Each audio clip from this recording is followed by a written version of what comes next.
Bom dia, graça e paz, tudo bem com você? Glória a Deus por podermos servir a esse Deus maravilhoso, esse Deus que, principalmente em nosso país, que vemos tantas coisas desagradáveis acontecendo. Todavia, quando olhamos para o autor e consumador da nossa fé, isso nos renova, isso nos fortalece, isso continua nos garantindo a vitória, porque se Ele é por nós, quem será contra nós, não é mesmo? Aleluia, bendito é o nome do Senhor. Temos que a cada dia glorificar ao Senhor e nos alegrar nele, como diz a palavra, né?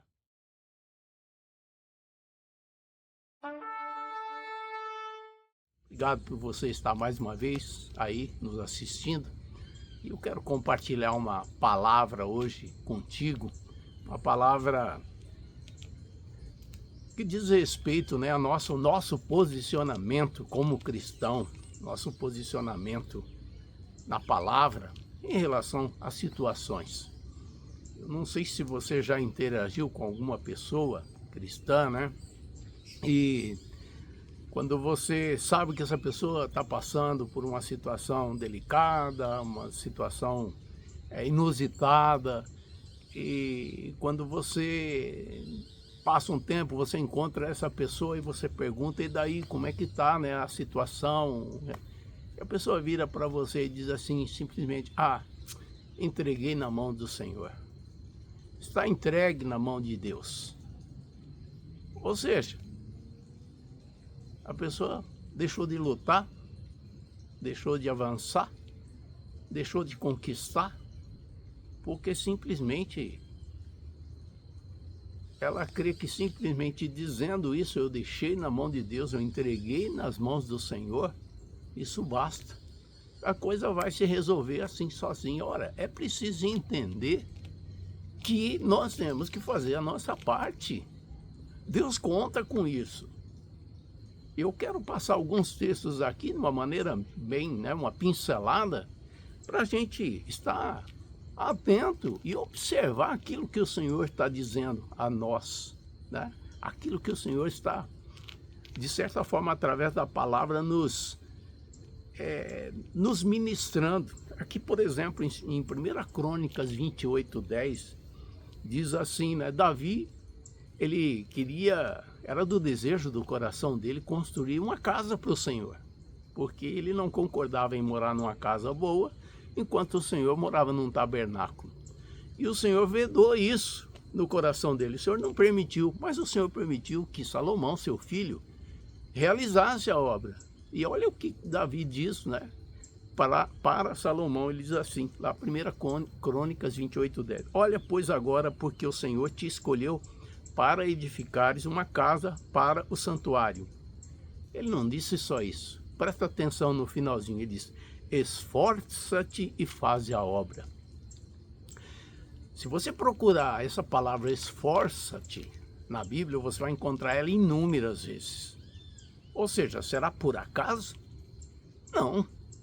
É porque o Senhor está dizendo que nós temos que nos esforçar. As situações estão aí, circunstâncias estão aí. Elas aparecem, elas nos desafiam.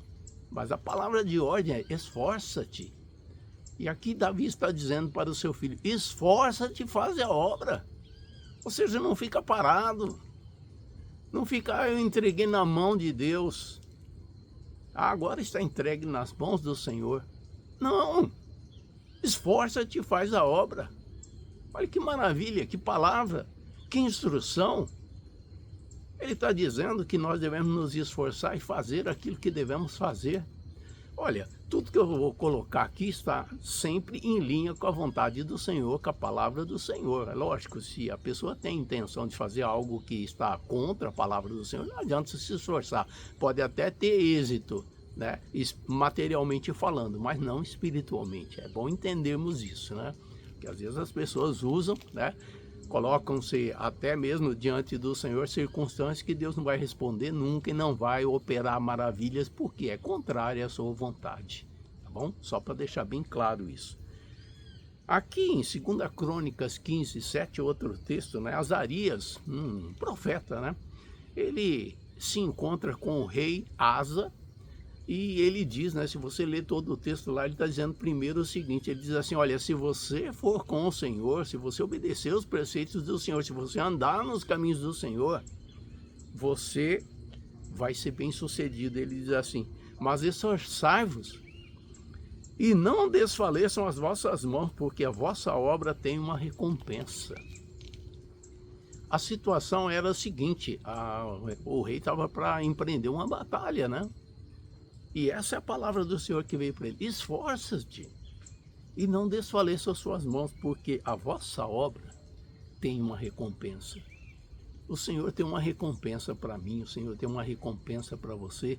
Quando há situações em que nós lutamos, nós vamos em frente, nós, né, não nos sossegamos enquanto aquilo não é conquistado. Não deixamos para lá, não simplesmente, né?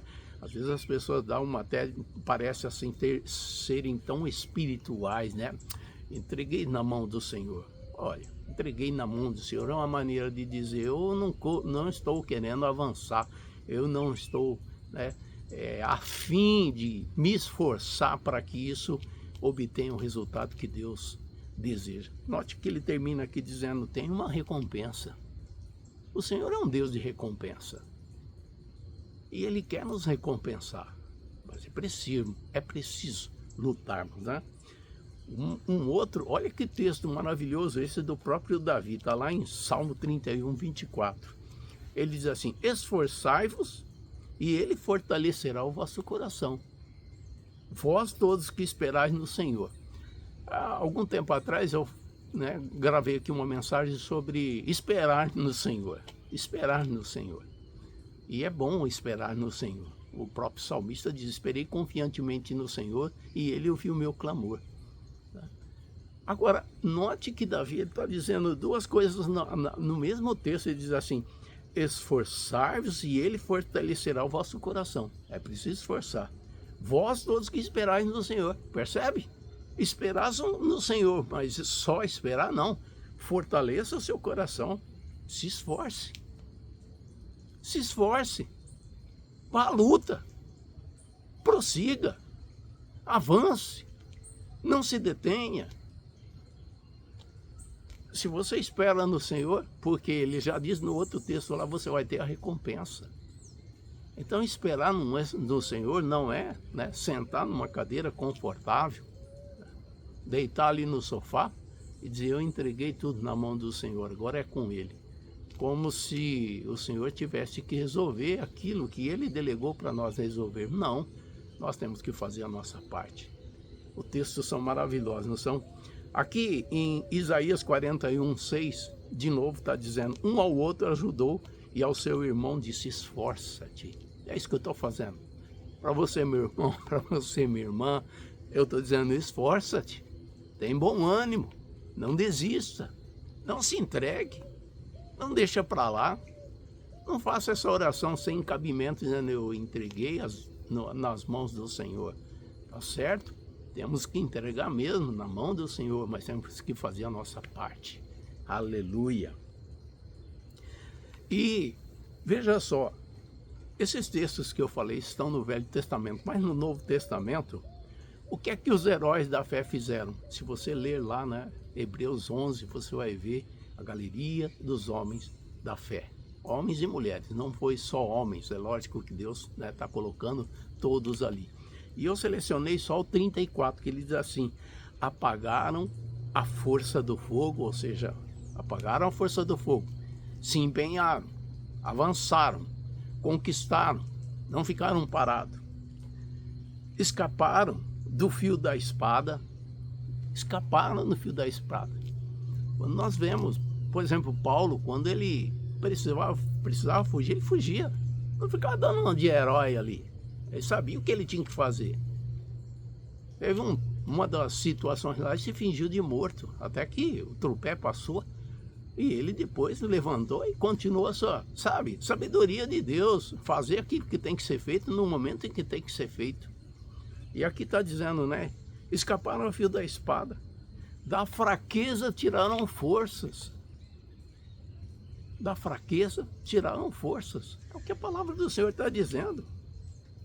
Na batalha se esforçaram, na batalha se esforçaram. Não chegaram simplesmente e disseram convenientemente, né, eu entreguei na mão do Senhor. Não, se esforçaram. Puseram em fuga os exércitos dos estranhos. Puseram em fuga, ou seja, se opuseram. Foram lá e falaram, não, aí eu finquei a bandeira do Senhor aqui, não vai conquistar isso não, é meu. Percebe? Percebe que precisamos fazer a nossa parte? E não simplesmente deixar, olha, tem N situações, eu poderia aqui elencar N situações onde é muito cômodo dizer, né? Principalmente situações familiares e tudo mais, né? É muito cômodo dizer, ah, tá na mão de Deus, eu entreguei para o Senhor e... Não, peraí, a palavra não diz isso. A palavra diz, avança, espera no Senhor, mas esforça-te. Esforça-te, mas espera no Senhor. Percebe?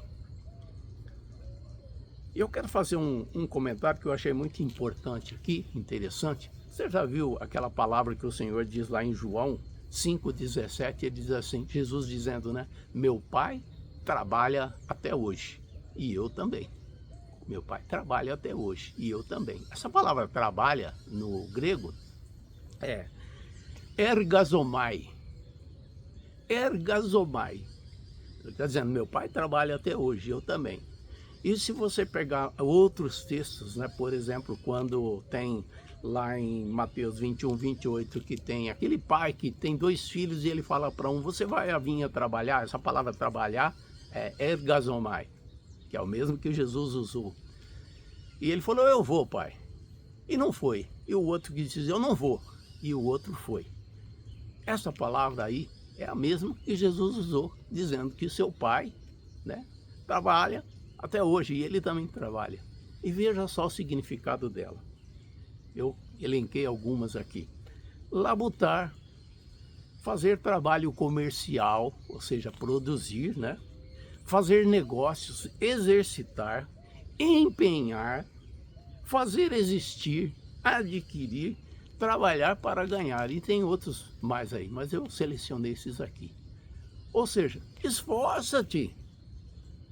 Não fique parado. Às vezes, né, a palavra do Senhor tem um texto bem interessante que diz assim, os filhos das trevas são mais ágeis do que os da luz. E às vezes as pessoas ficam aí, né, choramingando, né, dizendo que não dá, não consegue, não podem, não fazem, não conquistam, mas só fica nesse plano, sendo que a palavra do Senhor está dizendo, esforça-te, avança, prossiga, conquiste, declare, finque a bandeira. Isso é maravilhoso. Nós servimos a um Deus que tem o interesse de que nós trabalhemos, que nós nos esforcemos, que nós avancemos. É da natureza dele e nós temos essa natureza em nós. Não podemos ficar acomodados simplesmente, né, fazendo uma oração aí, ou citando uma palavra, né? Eu entreguei na mão do Senhor. Precisamos sim entregar na mão do Senhor. Precisamos esperar no Senhor. Mas a palavra não diz somente isso, diz esforça-te. Eu quero encerrar essa ministração aqui. Bom, primeiro imagina, né? Se Golias tivesse, se Davi tivesse olhado para Golias e dito assim, eu entreguei na mão do Senhor. Imagina. A leitura, né, que nós teríamos sobre Davi seria completamente diferente. Note que havia um exército ali, ninguém se esforçava, se empenhava, avançava, conquistava. E Davi foi lá em nome do Senhor e conquistou. Pense nisso. E eu quero terminar com esse texto de Eclesiastes 11:4. Ele diz assim, quem observa o vento nunca semeará. E quem olha para as nuvens nunca cegará. Quem observa o vento não vai semear. E quem olha para as nuvens não vai ter o resultado disso, não vai cegar. Não plantou, não colhe. Não se esforçou, não conquista. Simples assim. Eu tenho certeza que você tem, né, muito por conquistar. Na tua casa, no teu lar, na tua vida, na tua família, pessoalmente. Esforça-te. Essa é a palavra que eu deixo para você. Esforça-te. Esforça-te. E você vai ter a recompensa do teu trabalho, como foi dito lá atrás naquele texto. Amém? Fique com essa palavra. Deus continue abençoando muito a tua vida.